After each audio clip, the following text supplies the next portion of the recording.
బులెటిన్లో మరో breaking news చూస్తున్నాం. హైదరాబాద్లోని అఫ్జల్గంజ్ సమీపంలో సంచలనం సృష్టించిన కాల్పుల కేసులో పోలీసులు పురోగతి సాధించారు. నేరస్తులు పారిపోయిన విధానాన్ని గుర్తించారు. తిరుమలగిరి నుంచి ఆటోలో దుండగులు షామీర్పేట వెళ్లారు. అక్కడ నుంచి గజ్వేల్ వరకు షేరింగ్ ఆటోలో ప్రయాణం చేసినట్లు సమాచారం. గజ్వేల్ నుంచి ఆదిలాబాద్ వరకు లారీలో ప్రయాణించినట్లు నిందితులు అక్కడ నుంచి మధ్యప్రదేశ్ మీదుగా బీహార్కు వెళ్లినట్లు అనుమానిస్తున్నారు. దోపిడీ కాల్పులకు పాల్పడిన నిందితులను ఇప్పటికే గుర్తించారు. ఈ కేసుపై బీదర్, హైదరాబాద్ పోలీసులు జాయింట్ ఆపరేషన్ చేస్తున్నారు. ఇప్పటికే బీహార్, జార్ఖండ్కు చేరుకుని నిందితుల కోసం గాలిస్తున్నారు.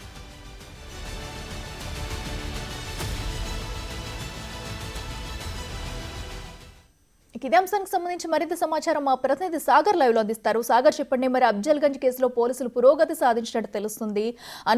నిందితులను కూడా ఎటు నుంచి వెళ్లారనేది కూడా పోలీసులు గుర్తించినట్టు సమాచారం. డీటెయిల్స్ ఏంటి, పోలీసులు ఏం చెప్తున్నారు?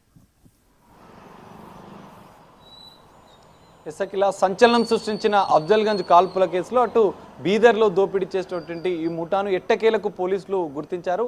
హైదరాబాద్తో పాటుగా బీదర్ పోలీసుల జాయింట్ ఆపరేషన్లో ఈ కీలక విషయాలు అయితే బయటపడ్డాయి. ఇప్పటివరకు అసలు నిందితులు, దుండగులు ఇద్దరు దోపిడీ చేసిన డబ్బులతో ఎక్కడికి పరారయ్యారు, ఎక్కడికి వెళ్లారు అనేది వారం రోజులుగా సర్చ్ ఆపరేషన్ కొనసాగుతుంది. అసలు బీహార్కి సంబంధించిన గ్యాంగా, ఏ గ్యాంగ్ ఈ దోపిడీకి పాల్పడిందన్న కోణంలో కూడా పోలీసులు దర్యాప్తు చేశారు. దాదాపు వందలాది సీసీ కెమెరాలను పరిశీలించిన పోలీసులు ఎట్టకేలకు బీహార్కి సంబంధించిన గ్యాంగే ఈ దోపిడీకి పాల్పడినట్లుగా తేల్చారు. ఎందుకంటే నిందితులు చాలా చాకచక్యంగా, టెక్నిక్గా పోలీసుల కన్నుగప్పి పరారయ్యేందుకు ప్లాన్ చేశారు. ఎందుకంటే మొదట అఫ్జల్గంజ్ నుంచి బస్సులో ప్రయాణం చేసి రాయపూర్కి వెళ్ళి అక్కడి నుంచి బీహార్కి వెళ్లేందుకు నిందితులు ప్లాన్ చేశారు. కానీ ఇక్కడ అఫ్జల్గంజ్లో ట్రావెల్స్ మేనేజర్ అడ్డుకోవడంతో వీళ్ళ ప్లాన్ అనేది ఫెయిల్ అయింది.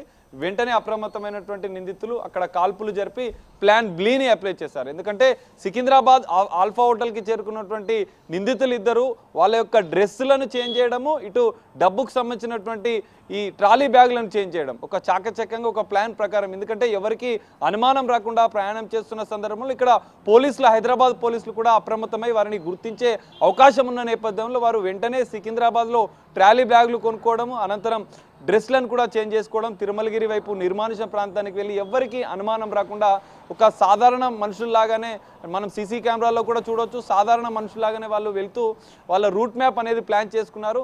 టెక్నిక్గా లారీలను ఎంచుకున్నారు నిందితులు, షేర్ ఆటోలను ఎంచుకున్నారు. ఎక్కడ కూడా ప్రైవేటు వాహనాలు కానీ, ఎక్కడ ఆన్లైన్ పేమెంట్స్ కానీ, ఎక్కడ వాళ్ళ ఫోన్ నెంబర్స్ కూడా బయటపడకుండా చాకచక్యంగా ప్లాన్ చేశారు. అయితే మనం చూడవచ్చు నిందితులు తప్పించుకున్న తీరు. అఫ్జల్గంజ్ నుంచి ట్రావెల్స్ బస్సులో ప్లాన్ ఫెయిల్ కావడంతో వాళ్ళు తిరుమలగిరి నుంచి షేరింగ్ ఆటోలో షామీర్పేట వరకు వెళ్ళినట్లుగా కూడా పోలీసులు గుర్తించారు. షామీర్పేట నుంచి గజ్వేల్ వరకు షేరింగ్ ఆటోలో వెళ్ళారు. చూడొచ్చు మనం ఇక్కడ షేరింగ్ ఆటోలో అయితే ఎవరికి డౌట్ రాదు, షేరింగ్ ఆటో వాళ్ళు పెద్దగా పట్టించుకోరు. ఆ డబ్బుల మూటలు కూడా లగేజ్ బ్యాగ్ లాగా చిత్రీకరించే ప్రయత్నం చేశారు నిందితులు. అయితే గజ్వేల్ నుంచి హైదరాబాద్ వరకు మాత్రం లారీలో ప్రయాణించారు. ఎందుకంటే లారీ వాళ్ళు ఇట్లాంటివన్నీ ఏం చూడరు, బస్సులో అయితే మళ్ళీ తనిఖీలు జరుగుతాయి.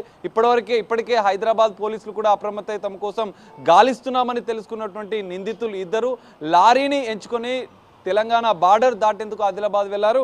ఆదిలాబాద్ మీదుగా మధ్యప్రదేశ్కి వెళ్ళినట్లుగా కూడా పోలీసులు గుర్తించారు.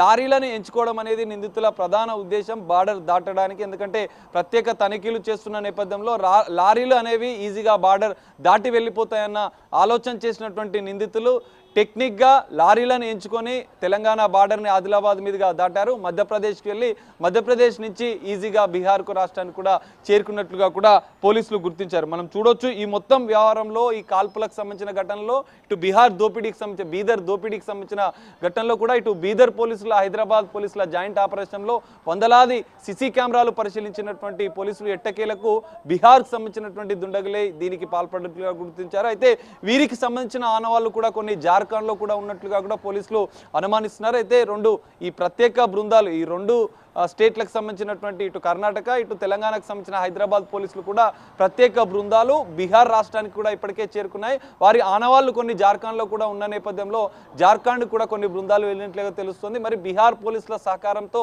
ఇద్దరి దుండగులను పట్టుకుంటారా, అక్కడ ఏం జరుగుతుంది? ఎందుకంటే బీహార్ రాష్ట్రంలో నిందితులను పట్టుకోవడం అనేది హైదరాబాద్ పోలీసులకు పెద్ద టాస్క్ గానే చెప్పాలి. నిందితులు తప్పించుకునేందుకు పెద్ద ప్లాన్ చేస్తారు. ఎందుకంటే లోకల్గా కూడా కొంతమంది వారి యొక్క టీం కూడా ఉంటున్న నేపథ్యంలో వారు చాకచక్యంగా వారి గ్రామాలకు వెళ్తే మాత్రం వీళ్ళు అంటే హైదరాబాద్ పోలీసులు బీదర్ పోలీసులు కూడా కొంత టాస్క్ అనే చెప్పుకోవచ్చు. మరి బీహార్ చేరుకున్నటువంటి పోలీసులు నిందితులను గుర్తించే పనిలో పడ్డారు. దాదాపు 20 ప్రత్యేక బృందాలతో బీహార్లో కూడా గాలింపు చేస్తున్నట్లుగా కూడా తెలుస్తుంది. మరి దీనికి సంబంధించిన హైదరాబాద్ పోలీసులు నిందితులను ఎలా పట్టుకుంటారు, ఎప్పుడు పట్టుకుంటారు అనేది మరికొద్ది సేపట్లో మనకు తేలే అవకాశం అయితే కనిపిస్తుంది. ఇప్పటికైతే ఇటు బీహార్ రాష్ట్రంలో అక్కడ పోలీసుల సహకారంతోనే సర్చ్ ఆపరేషన్ ఇంకా కొనసాగుతుంది. ఇద్దరు నిందితుల వివరాలు కూడా హైదరాబాద్ పోలీసులు గుర్తించినట్లుగా కూడా తెలుస్తుంది. మరి దీనికి సంబంధించిన హైదరాబాద్ పోలీసులు నిందితులను ఎప్పుడు పట్టుకుంటారు అనేది కూడా వేచి చూడాల్సిన పరిస్థితి అయితే కనిపిస్తుంది. Akhila. Right Sagar, thanks for updates. So చూస్తున్నాం కదా, అఫ్జల్గంజ్ కేసులో ఇప్పటికే పోలీసులు అయితే పురోగతి సాధించారు. నిందితులు ఇక్కడి నుంచి మధ్యప్రదేశ్ వరకు ఎలా చేరుకున్నది అనేది కూడా క్లియర్గా చెప్పారు. అయితే ఇప్పటికే బీహార్ చేరుకున్న నిందితులు అయితే ఇక్కడికి ఎలా వచ్చారు, ఎందుకు వచ్చారు, వారి వెనక ఎలాంటి ముఠా ఉంది అనేది కూడా తెలుసుకునే ప్రయత్నంలో ఇటు హైదరాబాద్ పోలీసులు బీదర్ పోలీసులు కూడా జాయింట్ ఆపరేషన్ చేస్తున్నారు.